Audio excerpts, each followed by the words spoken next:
Visakha steel plant ఈరోజు రాష్ట్రంలో ఒక ప్రధానమైనటువంటి విషయంగా, అలాగే రాష్ట్ర ప్రభుత్వానికి వచ్చినటువంటి అవకాశాన్ని ఉపయోగించుకొని మేము దీన్ని కాపాడుతామని రాష్ట్ర ప్రభుత్వం చెబుతున్నారు. కానీ కేంద్ర బీజేపీ ప్రభుత్వం గతంలో ప్రభుత్వం ఏ విధమైనటువంటి పద్ధతిలో వ్యవహరించిందో ఇప్పుడు కూడా అదే రకమైనటువంటి పద్ధతిలో కొత్త ప్రభుత్వం వచ్చిన తర్వాత కూడా వ్యవహరిస్తూ ఉన్నది. విశాఖ స్టీల్ ప్లాంట్ ఆస్తులు, అది హైదరాబాద్ మార్కెట్ యార్డ్ కానీ, చెన్నై మార్కెటింగ్ యార్డులు కానీ, అట్లాగే ఇతర ఆస్తులు కానీ, ఆస్తులు అమ్మి స్టీల్ ప్లాంట్ని కాపాడుతాం అనేటువంటి వంకతో, కానీ దేశంలో ఇంతవరకు ఇప్పుడు కూడా ఏ పరిశ్రమలో కూడా ఆస్తులు అమ్మకం ప్రారంభించిన తర్వాత అది చివరిదాకా ఆస్తులు అమ్మడమే తప్ప దాన్ని కాపాడిన సందర్భం లేదు, గత ప్రభుత్వం కానీ ఈ ప్రభుత్వం కానీ. అందుకని ఆస్తులు అమ్మడం ముందు ఆపండి, స్టీల్ ప్లాంట్ వ్యతిరేక చర్యల్ని ముందు ఆపండి. బీజేపీ ప్రభుత్వం డ్రామాలు చేయొద్దు. నిన్ననే స్టీల్ శాఖ మంత్రికి మెమరాండం ఇచ్చారు పురంధరేశ్వర్ గారు. ప్రధానమంత్రి గారికి ఎందుకు ఇవ్వలేదని అడుగుతున్నాం. ప్రధానమంత్రిని కలవడం ఆమె పెద్ద కష్టమైనటువంటి పని కాదు, కానీ సమాధానం చెప్పాలా. కేంద్ర ప్రభుత్వం దగ్గర ఎల్ఓసి పెండింగ్ ఉంది. ఎల్ఓసిని ఆమోదిస్తే ఆటోమేటిక్గా బ్యాంకులు రుణాలు ఇస్తాయి. బ్యాంకులు రుణాలు ఇవ్వలేదని పేరు చెప్పి, అలాగే ముడిసరుకుకి కొనుక్కోవడానికి నిర్వహణ వ్యయం లేదని వంక చెప్పి ఈరోజు జిందాల్తో తప్పుడు ఒప్పందం చేశారు. ఇప్పుడు కూడా అదే పద్ధతిని కొనసాగిస్తూ ఉన్నారు. అందుకని కొత్త ప్రభుత్వం వచ్చిన తర్వాత మార్పు ఏమీ లేదు, డ్రామా మాత్రమే మార్పు. నేరుగా ఇదివరకు మేము విశాఖ స్టీల్ ప్లాంట్ని ప్రైవేటీకరణ చేస్తాం అని నిన్న మెమరాండం ఇచ్చిన వాళ్ళందరూ మాట్లాడిన వాళ్ళే. మీ క్లిప్పింగ్స్ చూస్తే అన్నీ అర్థమవుతాయి. మాధవ్ దగ్గర నుంచి అందరూ కూడా మా విధానం ప్రైవేటీకరణ, మేము వైజాగ్ స్టీల్ ప్లాంట్తో సహా అన్నీ ప్రైవేట్ చేస్తామని చెప్పిన వారే. ఇప్పుడు ఆ మాట నేరుగా మాట్లాడకుండా కిషన్ రెడ్డి గారు ఇప్పుడే ప్రైవేట్ చేయం అంటే తర్వాత చేస్తాం, ఇటువంటి పద్ధతుల్లో బీజేపీ నాటకాలు ఆడుతుంది, డ్రామాలు ఆడుతూ ఉంది. ఆంధ్రప్రదేశ్ ప్రజానీకం దీన్ని ఎటువంటి పరిస్థితులు అంగీకరించరు. కాబట్టి కేంద్ర ప్రభుత్వం మీ వైఖరి మార్చుకొని విశాఖ స్టీల్ ప్లాంటు రక్షణ కోసం మీరేమి అదనంగా సెయిల్లో కలపడం, విలీనం చేయడాన్ని ఎవరు అడ్డుకోవడం వల్ల మీరు వెంటనే విలీనం చేయండి. విలీనం చేయడానికి ఎటువంటి చర్యలు తీసుకోవాలో బోర్డులు ఆమోదించాలి. అది 24 గంటల్లో బోర్డు మీటింగ్లు జరపచ్చు. బోర్డు ఆమోదం అయిన తర్వాత మినిస్ట్రీ క్యాబినెట్ ఆమోదం తీసుకోవాలి. ఇవన్నీ కూడా మీరు చేయాలనుకుంటే వారం 10 రోజుల్లోనే చేయగలరు. కానీ మీరు కావాలని ఇప్పటి వరకు అటువంటి చర్యలు చేపట్టడం లేదు. రాష్ట్రం, కేంద్రం కొన్ని నిర్ణయాలు ఆల్రెడీ ప్రభుత్వాలు రాగానే చేశారు. ఇంత అత్యంత ప్రయారిటీగా ఉండి తేలిగ్గా చేయగలిగినటువంటిది మీరు అదనంగా డబ్బులేం పెట్టక్కర్లా. విలీనం చేస్తే మనకు సొంత గనులు ఎలాగా మీరు ఇవ్వడం వల్ల సెయిల్కి 200 సంవత్సరాలకు సరిపడా సొంత గనులు ఉన్నాయి. అందువల్ల గనులు ఇస్తే మనకు దేశంలో అందరికంటే నంబర్ 1 స్టీల్ ప్లాంట్గా నడపగలం. కానీ మీరేం చేస్తున్నారు, ఉత్పత్తిని తగ్గించారు. గత సంవత్సరం ఉత్పత్తిని తగ్గించి 40% పైగా బ్లాస్ట్ ఫర్నెస్ 3ని 14 మాసాలు పూర్తిగా మూసేసి 4,000 కోట్ల నష్టం రప్పించారు. ఈ సంవత్సరం కూడా అదే పని చేస్తున్నారు.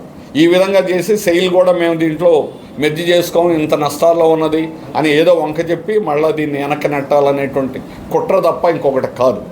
అందుకని ఇట్లాంటి కుట్రలు చేయొద్దు. నిజంగా నిజాయితీగా పనిచేయండి, నిజాయితీగా మెర్జర్ చేయండి, నిజాయితీగా దానికి కావాల్సిన నిర్వహణ వ్యయానికి ఆమోదించండి. బ్యాంకుల దగ్గర తక్షణం తీసుకోవడానికి అవకాశం ఉంటుంది. జిందాల్తో తీసిన తప్పుడు ఒప్పందాన్ని రద్దు చేయాలి. జిందాల్ నాసిరకం, అత్యంత లోయెస్ట్ క్వాలిటీ. ఎందుకంటే ఉత్పత్తి రాకూడదు, ఉన్నది క్వాలిటీ దేశంలోనే మనకు నంబర్ 1 అనే క్వాలిటీలో ఉంది. అందుకని ఆ క్వాలిటీ పేరుని చెడగొట్టాలి. అందుకని ఇక్కడ దగ్గరుండి జిందాల్ ఇంట్రెస్ట్గా ఉన్నటువంటి పార్టీ, అదాని ఇంట్రెస్ట్గా ఉన్న పార్టీ. అందుకనే గంగవరం పోర్ట్ నుంచి 36 రోజులు మనకి ముడిసరుకు రాకుండా చేసి అదాని కూడా కావాలని. కాబట్టి ఈ ప్రైవేట్ యాజమానులు అందరూ, ముఖ్యంగా జిందాల్, అదాని ఇద్దరు కేంద్ర ప్రభుత్వంతో ఈరోజు ఇద్దరు కుమ్మక్కయ్యే విశాఖ స్టీల్ ప్లాంట్ని దెబ్బతీసేటువంటి ప్రయత్నాలు చేస్తున్నారు. ముందు విశాఖ స్టీల్ ప్లాంట్కి హాని చేసేటువంటి పనులు ఆపాల. విరమించుకోవాలా. విశాఖ వ్యతిరేకమైనటువంటి చర్యలను నిలుపుదల చేయాలి. అమ్మకాలు అనేటువంటిది ఆపాల. ఆ విధంగా ఉత్పత్తిని పూర్తి సామర్థ్యంతో నడపాలి.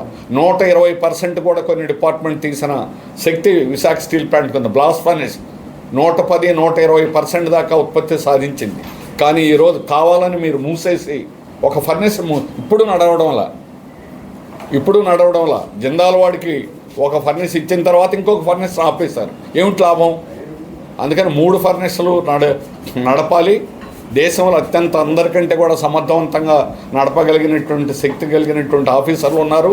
కానీ సిఎండి డైరెక్టర్లు వీరు ఆర్ఎస్ఎస్ బీజేపీ ఏజెంట్ లాంటి వాళ్ళని వేసుకొని వాళ్ళ ద్వారా ప్రతిరోజు కేంద్ర స్టీల్ మినిస్ట్రీ నుంచి ఏ రోజు ఏది ఎలా చెడగొట్టాలి, ఏది హాని చేయాలి, ప్రతిరోజు ఒప్పందాలు ఉంటాయి. ఇంత పెద్ద ప్లాంట్కి సంబంధించి ప్రతి డీల్లోనూ అవినీతి జరుగుతుంది.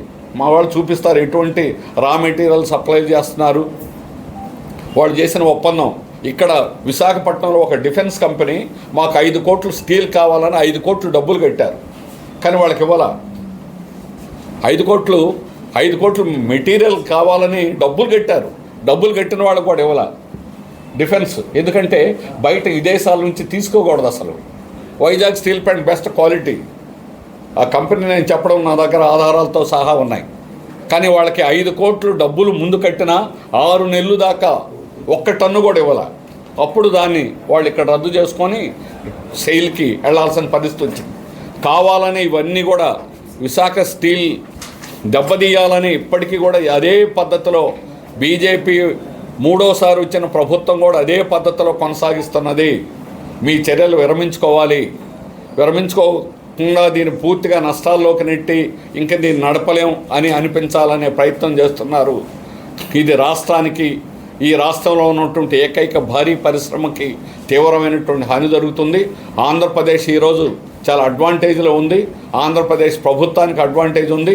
చంద్రబాబు నాయుడు గారు మాకు ఇచ్చినటువంటి లేఖ ఆయన మా యూనియన్కి అడ్రస్ చేసి పోరాట కమిటీ మీరు పోరాడండి, మీకు సంపూర్ణమైనటువంటి మద్దతు తెలియజేస్తాం అని చెప్పి వారు ఇచ్చినటువంటి లేఖ ఉంది. దానిలో కూడా అప్పుడున్న ప్రభుత్వాన్ని మీరు లీడ్ చేయండి, మీరు నాయకత్వం వహించండి అన్నారు.